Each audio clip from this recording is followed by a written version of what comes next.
She's there. So, dragons this size are normally fairly harmless to man.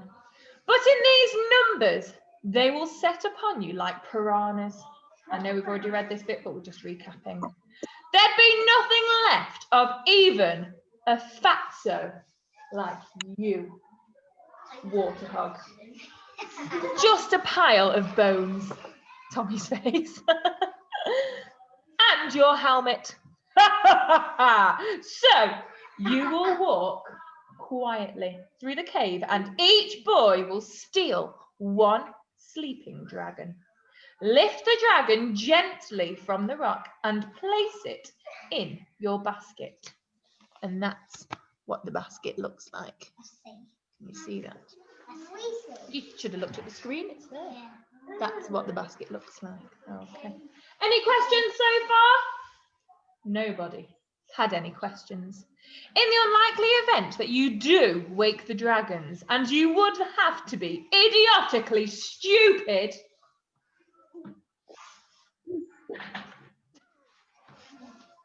to do so, run like thunder for the entrance to the cave. Dragons do not like cold weather, and the snow will probably stop them in their tracks. Probably, thought Hiccup. Oh well, that's reassuring. I suggest that you spend a little time choosing your dragon. It is important to get the one the correct size. This will be the dragon that hunts fish for you and pulls down deer for you. You will catch the dragon that will carry you into battle later on when you are much older and a warrior of the tribe. But nonetheless, you want an impressive animal, so a rough guide. What are you doing, Mr. Johnson? Honestly, you could... Honestly. I've lost my place now. You've made me lose my place. You would need... So, a rough guide would be, choose the biggest creature that will fit into your basket. Don't linger for too long in there. Oh, that's a good word. What does linger mean? At home, see if you can tell somebody. What does linger mean? Don't linger in there for too long. Harry, what does that mean? Don't stay in there. Don't stay in there. Why shouldn't they stay in there for too long, do you think? Caleb? Because they'll wake up. They might wake the dragons up, absolutely, you're right. Linger, thought Hiccup, in a cave full of 3,000 sleeping dragons. I need not tell you, Gobber continued cheerfully, that if you return to this spot without a dragon, it is hardly worth coming back at all. Anybody who fails this task will be put into immediate exile. Another good word. What does that mean? What does that mean? What does that mean if they're put into exile, Rebecca? Sally won't let them in this. Sally won't let them with them anymore. Absolutely great explanation. They're not allowed in anymore. They're banished. They're exiled. They're not welcome. Excellent. I've lost it now. The hairy hooligan tribe has no use for failures. Only the strong can belong. Unhappily, Hiccup looked round at the distant horizon. Nothing but snow and sea as far as the eye could see. Exile didn't look too promising either. Right, said Gobber briskly. Each boy take a basket to put their dragon in, and we'll get going. The boys rushed to get their baskets, chattering happily and excitedly. I'm going to get one of those monstrous nightmare ones with the extra extendable claws. They're really scary, boasted Snotlout. Oh, shut up, Snotlout. You can't, said Speedy Fist.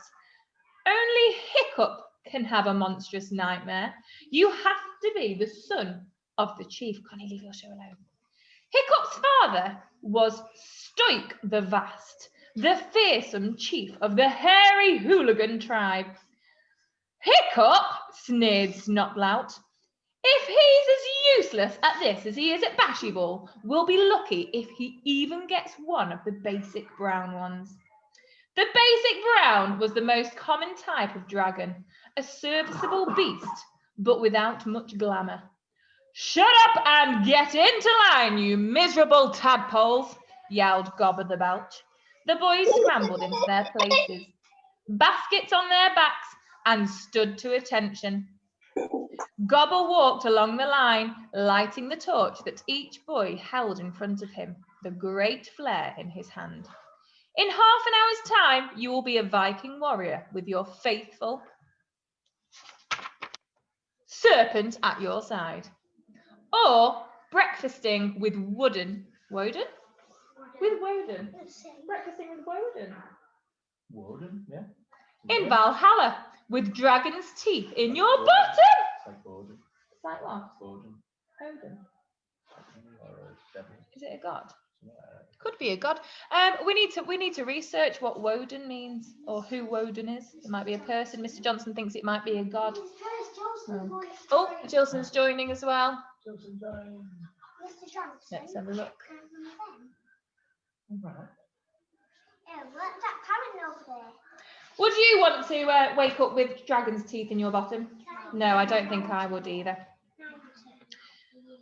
"Death or glory," yelled Gobber. "Death or glory," yelled 8 boys back at him frantically. Or fanatically even. "Death," thought Hiccup and Fishleg sadly. Gobber paused dramatically with the horn to his lips. "I think this could possibly be the worst moment of my life so far," thought Hiccup to himself, as he waited for the blast of the horn. "And if they shout much louder, we're going to wake up those dragons before we even start." Pop! Gobber blew the horn. I should have got you to do that, Mr. Johnson. I think you'd have been a good one for that one. Boys. This is now inside the dragon nursery. Well, this is the chapter inside the dragon nursery. You have probably guessed by now that Hiccup was not your natural Viking hero. For a start, he didn't look like a hero.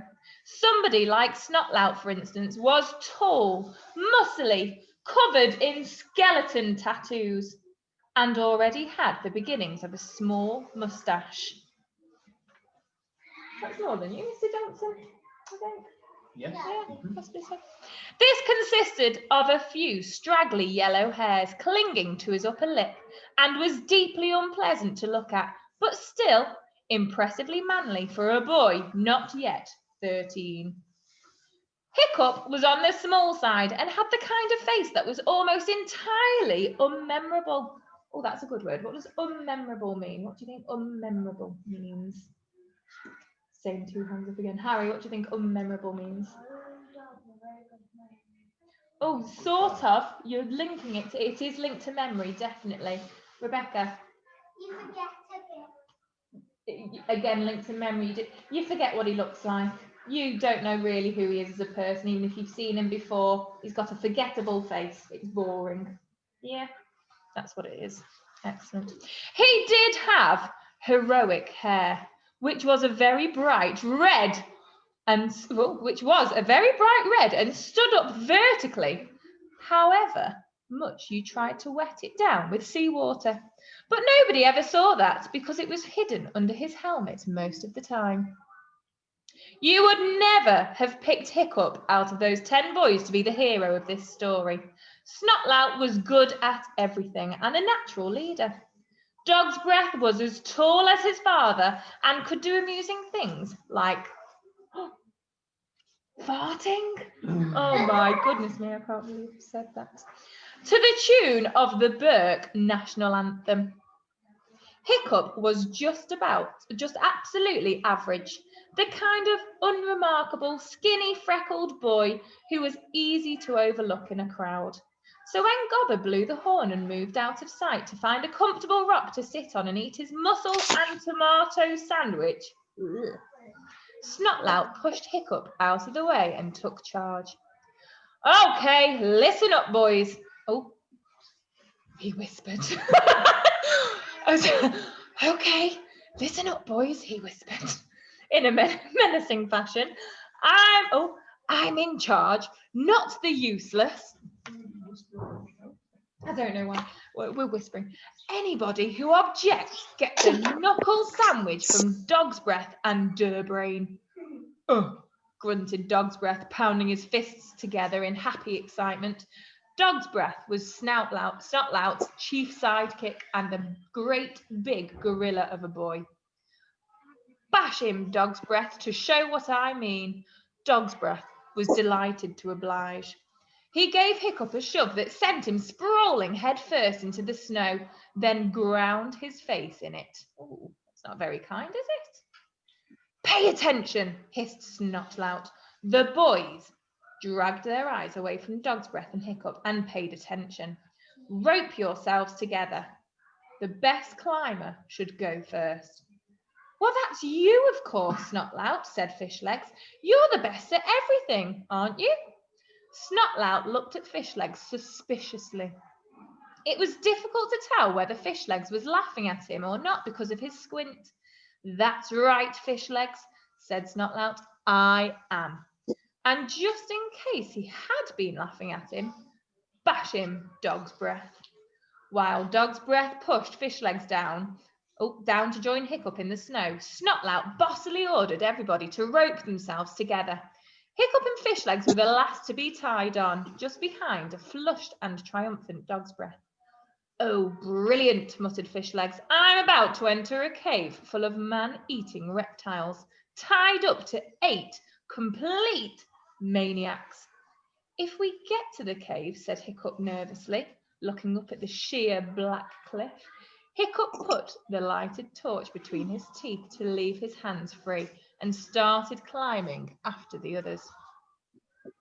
It was a perilous climb. The rocks were slippery with snow and the other boys were thoroughly overexcited, making the ascent far too quickly. At one point, Clueless missed his footing and fell, luckily, onto Dog's Breath, who caught him by the back of the trousers and heaved him back onto the rock again before he brought the whole lot of them down. When they finally made it to the mouth of the cave, Hiccup looked down briefly at the sea, pounding the rocks way below, and swallowed very hard. Untie the ropes, ordered Snotlout, his eyes popping with excitement at the thought of the dangers to come. Hiccup goes into the cave first because he is the son of the chief, he sneered. And if any of the dragons are awake, he'll be the first to know about it. Once in the cave, it's every man for himself. Only the strong can belong. Although he wasn't your usual mindless thug of a hooligan, Hiccup wasn't a wimp either. Being frightened is not the same as being a coward. Maybe he was as brave as everyone else there because he went to catch a dragon despite knowing what dragons are like. And when he had climbed perilously to the mouth of the cave and had found that inside there was a long, twisty tunnel, he still went down it, despite not being too keen on long, twisty tunnels with dragons at the end of them. Would you be keen on going through a long, twisty tunnel knowing there were 3,000 dragons on the other end? I don't think I'd want to go down there either. You would you, Jake? Oh my goodness me. Would you at home? Would you want to go down a long and twisty tunnel knowing there are 3,000 dragons on the other end? Tommy looks positively petrified. I agree with Tommy's frozen face. Definitely. No, you do. Absolutely. Oh, smells. Eva wouldn't. No, I agree. I agree. You would ride on a dragon. You would ride on The tunnel was dripping and clammy. At times, it was high enough for the boys to walk upright. Then it would close down into narrow, claustrophobic holes that the boys could only just squeeze through, squirming on their stomachs with the flares held in their mouths. After 10 long minutes of walking and crawling into the heart of the cliff, the stench of dragon, a salty stink of seaweed and old mackerel heads got stronger and stronger until finally it became unbearable and the tunnel opened out into a ginormous cavern. The cavern was full of more dragons than Hiccup could ever have imagined existed. They were every possible colour and size, and they included all the species that Hiccup had heard of, and quite a few more that he hadn't. Hiccup started sweating as he looked around him at pile after pile of the animals, draped over every available surface, even hanging upside down from the roof like giant bats. They were all fast asleep, and most of them were snoring in unison. This was a sound so loud and so deep that it seemed to penetrate right into Hiccup's body and vibrate around his soft insides, churning his stomach and bowels, and forcing his heart to beat at the same slow dragon pulse. If one, just one of these countless creatures were to wake up, it would raise the alarm to the others, and the boys would meet a horrible death. Hiccup had once seen a deer that had wandered too close to Wild Dragon Cliff, torn to pieces in a matter of minutes. Hiccup closed his eyes.